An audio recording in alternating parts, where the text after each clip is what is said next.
पद्मा और चंदा दो बिल्कुल अलग संसारों में पली बढ़ी, दो अलग सोच और संस्कारों वाली स्त्रियां एक गहरी और अनोखी मित्रता से जुड़ी हुई हैं। कॉलेज की पढ़ाई पूरी करने के बाद अब वे अपने जीवन के एक नए मोड़ पर खड़ी हैं, विवाह के द्वार पर। एक विवाह तो आपसी प्रेम और सहचर्य पर आधारित मानती है, दूसरी के लिए विवाह एक कर्तव्य है, माता पिता के निर्णय से तय हुआ, पति और ससुराल के प्रति पूर्ण समर्पण से निभाया जाने वाला। उनके विचार अक्सर टकराते हैं, लेकिन इन मतभेदों के पीछे एक साझा संवेदना छिपी है, अज्ञात भविष्य का भय और वैवाहिक जीवन की चुनौतियों को लेकर मन में उठती आशंकाएं। दूर में रहते हुए भी विश्वास के सूत्र में बंधी ये दोनों अपनी आशाएं, शंकाएं, इच्छाएं और मन की अनकही बातें पत्रों के माध्यम से एक दूसरे से साझा करती हैं। यह कहानी पूरी तरह उनके लिखे पत्रों के माध्यम से आगे बढ़ती है। आइए सुनते हैं इस कहानी का पहला भाग और मिलते हैं पद्मा और चंदा से। लखनऊ, 1 जुलाई 1925। प्यारी बहन, जब से यहाँ आई हूँ तुम्हारी याद सताती रहती है। काश तुम कुछ दिनों के लिए यहाँ चली आती तो कितनी बहार रहती। मैं तुम्हें अपने विनोद से मिलाती। क्या यह संभव नहीं है? तुम्हारे माता पिता क्या तुम्हें इतनी आज़ादी भी न देंगे? मुझे तो आश्चर्य यही है कि बेड़ियां पहनकर तुम कैसे रह सकती हो। मैं तो इस तरह घंटे भर भी न रह सकती। ईश्वर को धन्यवाद देती हूँ कि मेरे पिताजी पुरानी लकीर पीटने वालों में नहीं। वह उन नवीन आदर्शों के भक्त हैं जिन्होंने नारी जीवन को स्वर्ग बना दिया है। नहीं तो मैं कहीं की न रहती। विनोद हाल ही में इंग्लैंड से डीफिल होकर लौटे हैं और जीवन यात्रा आरंभ करने के पहले एक बार संसार यात्रा करना चाहते हैं। यूरोप का अधिकांश भाग तो वह देख चुके हैं, पर अमेरिका, ऑस्ट्रेलिया और एशिया की सैर किए बिना उन्हें चैन नहीं। मध्य एशिया और चीन का तो यह विशेष रूप से अध्ययन करना चाहते हैं। यूरोपियन यात्री जिन बातों की मीमांसा न कर सके, उन्हीं पर प्रकाश डालना उनका ध्येय है। सच कहती हूँ चंदा, ऐसा साहसी, ऐसा निर्भीक, ऐसा आदर्शवादी पुरुष मैंने कभी न देखा था। मैं तो उनकी बातें सुनकर चकित हो जाती हूँ। ऐसा कोई विषय नहीं है जिसका उन्हें पूरा ज्ञान न हो, जिसकी वह आलोचना न कर सकते हों। और यह केवल किताबी आलोचना नहीं होती, उसमें मौलिकता और नवीनता होती है। स्वतंत्रता के तो वह अनन्य उपासक हैं। ऐसे पुरुष की पत्नी बनकर ऐसी कौन सी स्त्री है जो अपने सौभाग्य पर गर्व न करे? बहन, मैं तुमसे क्या कहूँ कि प्रातःकाल उन्हें अपने बंगले की ओर आते देखकर मेरे चित्त की क्या दशा हो जाती है। यह उन पर न्यौछावर होने के लिए विकल हो जाता है। वह मेरी आत्मा में बस गए हैं। अपने पुरुष की मैंने मन में जो कल्पना की थी, उसमें और इनमें बाल बराबर भी अंतर नहीं। मुझे रात दिन यही भय लगा रहता है कि कहीं मुझ में उन्हें कोई त्रुटि न मिल जाए। जिन विषयों से उन्हें रुचि है, उनका अध्ययन आधी रात तक बैठी किया करती हूँ। ऐसा परिश्रम मैंने कभी न किया था। आईने कंघी से मुझे कभी इतना प्रेम न था। सुभाषितों को मैंने कभी इतने चाव से कंठ न किया था। मगर इतना सब कुछ करने पर भी मैं उनका हृदय न पा सकी तो बहन, मेरा जीवन नष्ट हो जाएगा। मेरा हृदय फट जाएगा और संसार मेरे लिए सूना हो जाएगा। कदाचित प्रेम के साथ ही मन में ईर्ष्या का भाव भी उदय हो जाता है। उन्हें मेरे बंगले की ओर आते हुए देख जब मेरी पड़ोसिन कुसुम अपने बरामदे में आकर खड़ी हो जाती है, तो मेरा ऐसा जी चाहता है कि उसकी आंखें ज्योतिहीन हो जाएं। कल तो अनर्थ ही हो गया। विनोद ने उसे देखते ही हैट उतार ली और मुस्किराए। वह कोल्टा भी खीसें निकालने लगी। ईश्वर सारी विपत्तियां दे, पर मिथ्याभिमान न दे। चुड़ैलों की सी तो आपकी सूरत है, पर अपने को अप्सरा समझती है। आप कविता करती हैं और कई पत्रिकाओं में उनकी कविताएं छप भी गई हैं। बस आप जमीन पर पांव नहीं रखती। मैं सच कहती हूँ, थोड़ी देर के लिए विनोद पर से मेरी श्रद्धा उठ गई। ऐसा आवेश होता था कि चलकर कुसुम का मुंह नोच लूं। खैरियत हुई इन दिनों में बातचीत न हुई, पर विनोद आकर बैठे तो आध घंटे तक मैं उनसे न बोल सकी। जैसे उनके शब्दों में वह जादू ही न था, विनोद में वह रस ही न था। तब से अब तक मेरे चित्त की व्यग्रता शांत नहीं हुई। रात भर मुझे नींद नहीं आई। वही दृश्य आंखों के सामने बार बार आता था। कुसुम को लज्जित करने के लिए कितने मंसूबे बांध चुकी हूं। चंदा, मुझे आज तक यह नहीं मालूम था कि मेरा मन इतना दुर्बल है। अगर यह भय ना होता कि विनोद मुझे ओछी और हल्की समझेंगे, तो मैं उनसे अपने मनोभावों को स्पष्ट कह देती। मैं संपूर्णतः उनकी होकर उन्हें संपूर्णतः अपना बनाना चाहती हूँ। मुझे विश्वास है कि संसार का सबसे रूपवान युवक मेरे सामने आ जाए तो मैं उसे आंख उठाकर न देखूंगी। विनोद के मन में मेरे प्रति वह भाव क्यों नहीं है? चंदा, प्यारी बहन, 1 सप्ताह के लिए आ जा। तुझसे मिलने के लिए मन अधीर हो रहा है। मुझे इस समय तेरी सलाह और सहानुभूति की बड़ी जरूरत है। यह मेरे जीवन का सबसे नाजुक समय है। इन्हीं 10-5 दिनों में या तो पारस हो जाऊंगी या मिट्टी। लो, 7 बज गए और अभी तक बाल तक नहीं बनाए। विनोद के आने का समय है। अब विदा होती हूँ। कहीं आज फिर अभागिनी कुसुम अपने बरामदे में न आ खड़ी हो। अभी से दिल कांप रहा है। कल तो यह सोचकर मन को समझाया था कि यूं ही सरल भाव से वह हंस पड़ी हो। आज भी अगर वही दृश्य सामने आया तो उतनी आसानी से मन को न समझा सकूंगी। तुम्हारी पद्मा। गोरखपुर, 5 जुलाई 1925। प्रिय पद्मा, भला एक युग के बाद तुम्हें मेरी सुधि तो आई। मैंने तो समझा था शायद तुमने परलोक यात्रा कर ली। यह उसी निष्ठुरता का दंड है जो कुसुम तुम्हें दे रही है। 15 अप्रैल को कॉलेज बंद हुआ और 1 जुलाई को आप खत लिखती हैं, पूरे 2.5 महीने बाद, वह भी कुसुम की कृपा से। जिस कुसुम को तुम कोस रही हो उसे मैं आशीर्वाद दे रही हूँ। वह दारुण दुख की भांति तुम्हारे रास्ते में ना आ खड़ी होती तो तुम्हें क्यों मेरी याद आती। खैर, विनोद की तुमने जो तस्वीर खींची वह बहुत ही आकर्षक है और मैं ईश्वर से मना रही हूँ वह दिन जल्द आए कि मैं उनसे बहनोई के नाते मिल सकूं। मगर देखना कहीं सिविल मैरिज ना कर बैठना। विवाह हिंदू पद्धति के अनुसार ही हो। हाँ, तुम्हें अख्तियार है जो सैकड़ों बेहुदा और व्यर्थ के पचड़े हैं उन्हें निकाल डालो। एक सच्चे विद्वान पंडित को अवश्य बुलाना। इसलिए नहीं कि वह तुमसे बात बात पर टके निकलवाए, बल्कि इसलिए कि वह देखता रहे कि सब कुछ शास्त्र विधि से हो रहा है या नहीं। अच्छा, अब मुझसे पूछो कि इतने दिनों क्यों चुप्पी साधे बैठी रही। मेरे ही खानदान में इन 2.5 महीनों में 5 शादियां हुई। बारातों का तांता लगा रहा।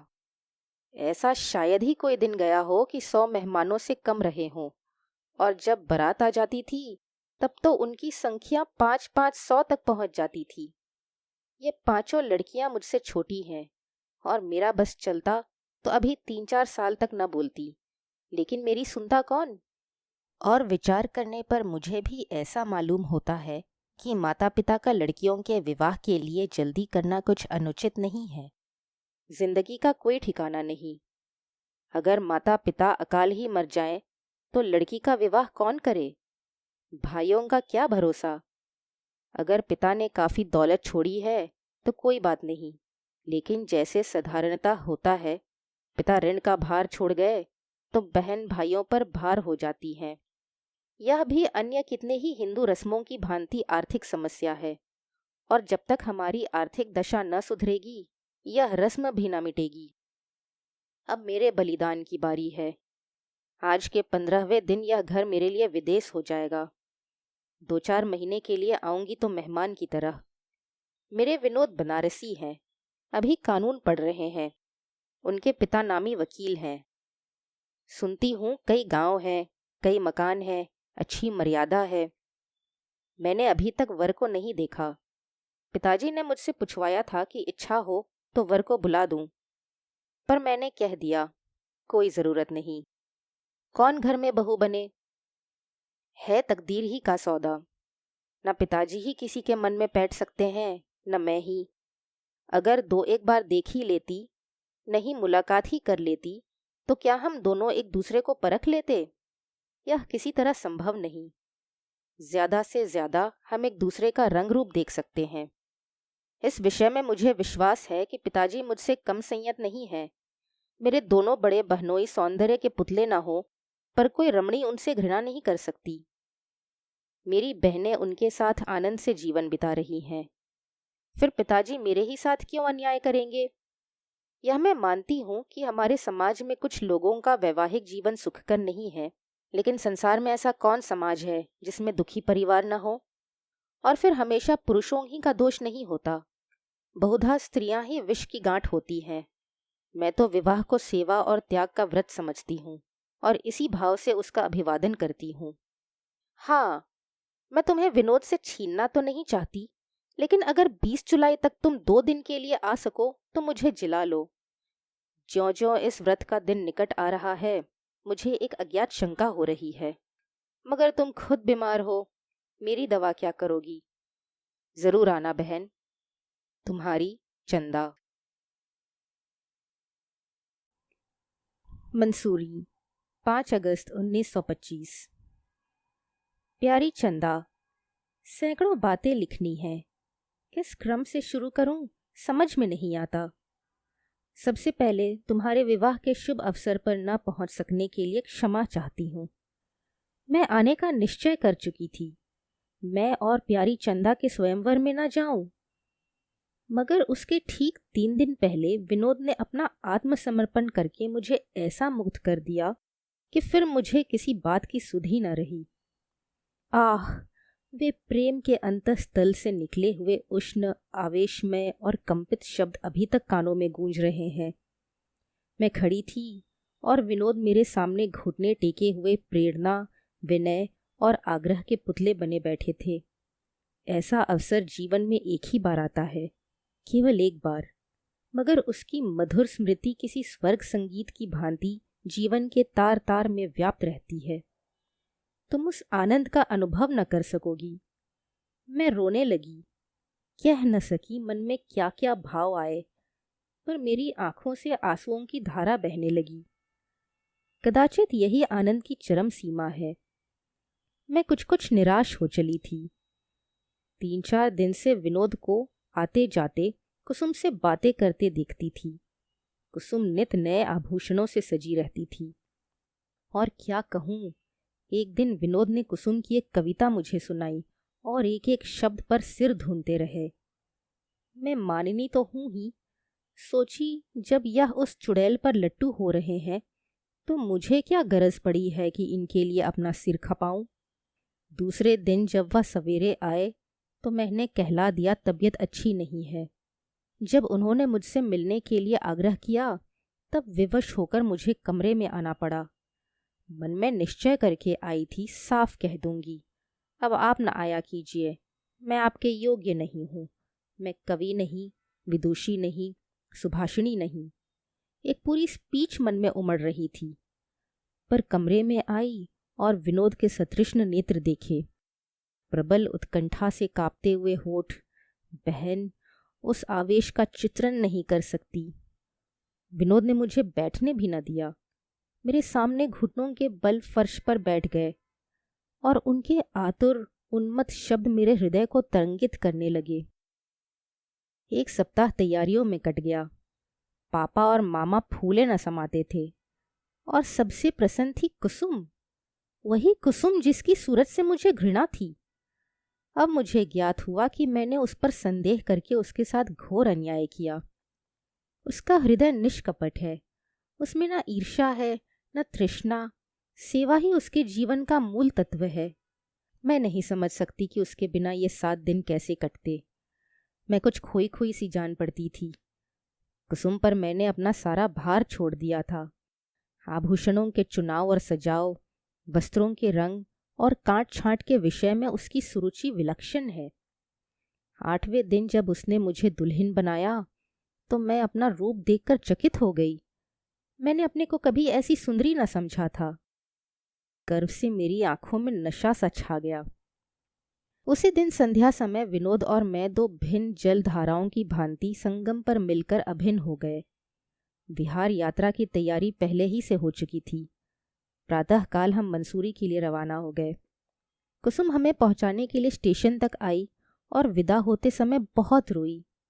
उसे साथ ले चलना चाहती थी, पर न जाने क्यों वह राजी न हुई। मंसूरी रमणीक है, इसमें संदेह नहीं। श्याम वर्ण मेघमालाएं पहाड़ियों पर विश्राम कर रही हैं। शीतल पवन आशा तरंगों की भांति चित्त का रंजन कर रहा है। पर मुझे ऐसा विश्वास है कि विनोद के साथ मैं किसी निर्जन वन में भी इतने ही सुख से रहती। उन्हें पाकर अब मुझे किसी वस्तु की लालसा नहीं। बहन, तुम इस आनंदमय जीवन की शायद कल्पना भी न कर सकोगी। सुबह हुई, नाश्ता आया, हम दोनों ने नाश्ता किया। मोटर तैयार है, 9 बजते बजते सैर करने निकल गए। किसी जलप्रपात के किनारे जा बैठे, वहां जल प्रवाह का मधुर संगीत सुन रहे हैं, या किसी शिलाखंड पर बैठे मेघों की व्योम क्रीड़ा देख रहे हैं। 11 बजते बजते लौटे, भोजन तैयार है, भोजन किया। मैं पियानो पर जा बैठी। विनोद को संगीत से प्रेम है, खुद बहुत अच्छा गाते हैं और मैं गाने लगती हूँ, तब तो वह झूमने ही लगते हैं। तीसरे पहर हम 1 घंटे के लिए विश्राम करके खेलने या कोई खेल देखने चले जाते हैं। रात को भोजन करने के बाद थिएटर देखते हैं और वहां से लौटकर शयन करते हैं। न सास की घुड़कियां हैं, न ननदों की कानाफूसी, न जेठानियों के ताने। पर इस सुख में भी मुझे कभी कभी एक शंका सी होती है। फूल में कोई कांटा तो नहीं छिपा हुआ है? प्रकाश के पीछे कहीं अंधकार तो नहीं है? मेरी समझ में नहीं आता ऐसी शंका क्यों होती है। अरे, यह लो 5 बज गए। विनोद तैयार है, आज टेनिस का मैच देखने जाना है।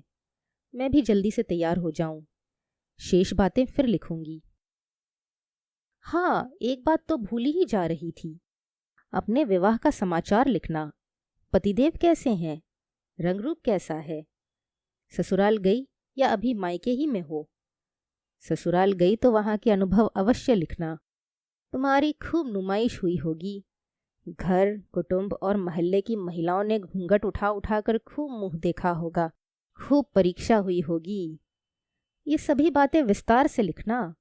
देखें कब फिर मुलाकात होती है। तुम्हारी पद्मा। गोरखपुर, 1 सितंबर 1925। प्यारी पद्मा, तुम्हारा पत्र पढ़कर चित्त को बड़ी शांति मिली। तुम्हारा न आने ही से मैं समझ गई थी कि विनोद बाबू तुम्हें हर ले गए, मगर यह न समझी थी कि तुम मंसूरी पहुंच गई। अब उस आमोद प्रमोद में भला गरीब चंदा तुम्हें क्यों याद आने लगी? अब मेरी समझ में आ रहा है कि विवाह के नए और पुराने आदर्श में क्या अंतर है। तुमने अपनी पसंद से काम किया, सुखी हो। मैं लोकलाज की दासी बनी रही, नसीबों को रो रही हूँ। अच्छा, अब मेरी बीती सुनो।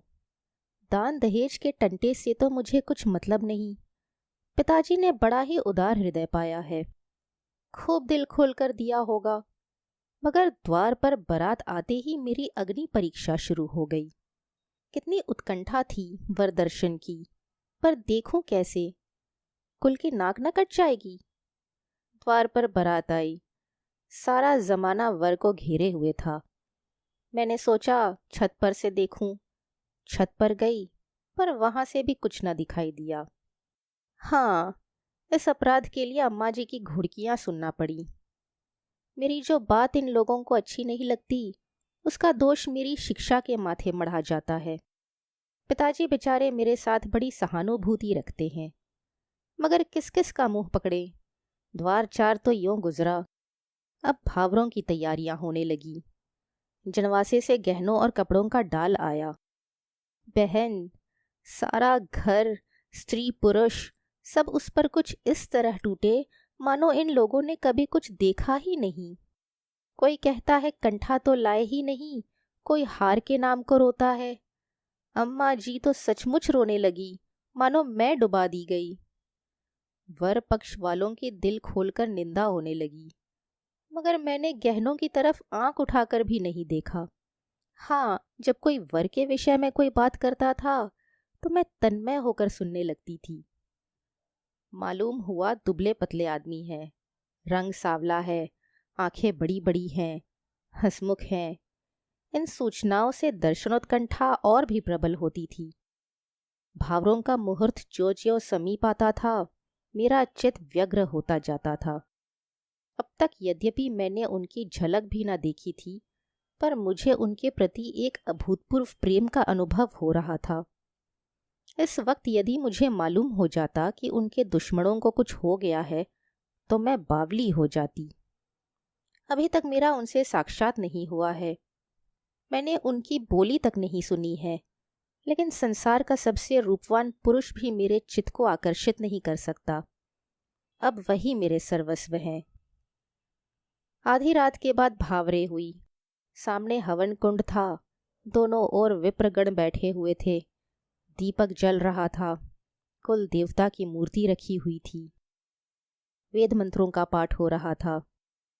उस समय मुझे ऐसा मालूम हुआ कि सचमुच देवता विराजमान है। अग्नि, वायु, दीपक, नक्षत्र सभी मुझे उस समय देवत्व की ज्योति से प्रदीप्त जान पड़ते थे। मुझे पहली बार आध्यात्मिक विकास का परिचय मिला। मैंने जब अग्नि के सामने मस्तक झुकाया तो यह कोरी रस्म की पाबंदी न थी। मैं अग्निदेव को अपने सम्मुख मूर्तिमान स्वर्गीय आभा से तेजोमय देख रही थी। आखिर भावरे भी समाप्त हो गईं, पर पतिदेव के दर्शन न हुए। अब अंतिम आशा यह थी कि प्रातःकाल जब पतिदेव कलेवा के लिए बुलाए जाएंगे, उस समय देखूंगी तो उनके सिर पर मौर न होगा। सखियों के साथ मैं भी जा बैठूंगी और खूब जी भर कर देखूंगी।